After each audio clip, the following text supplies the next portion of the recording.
सध्या राज्यभरात मराठा समाज आपल्या विविध मागण्यांसाठी आक्रमक झालाय आणि आता याचं लोण विदर्भातही पोहोचलंय। कृषी उत्पन्न बाजार समिती, शिवाजी चौक, आंबेडकर चौक ते जिल्हा परिषद क्रीडा संकुल या मार्गाने हा मोर्चा गेला।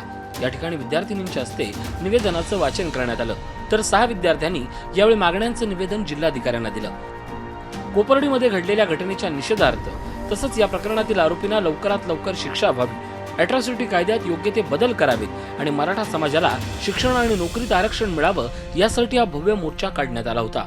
राज्यातील मुली आणि महिलांच्या आत्मसन्मानासाठीच हा एल्गार असल्याची भावना मोर्चेकरी महिलांमध्ये होती।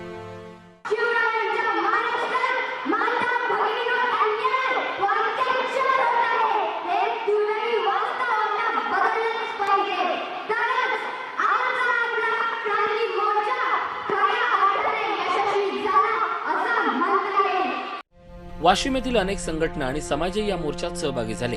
खासदार भावना गवळी, काँग्रेसचे आमदार अमित झनक, माजी मंत्री अनंतराव देशमुख, माजी मंत्री सुभाष ठाकरे, भाजपचे माजी आमदार विजय जाधव यांच्यासह सर्वच पक्षातील मराठा नेत्यांनीही या मोर्चात सहभाग नोंदवला।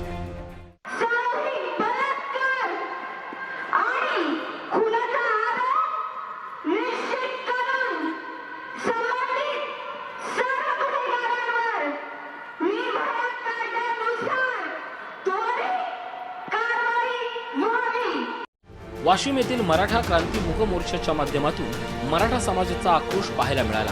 त्यामुळे हा संघर्ष आणि असंतोष सरकार कसं थांबवतंय याकडेच आता मराठा समाजाचं लक्ष लागलंय। Jayesh Jagad, Zee media, Washim.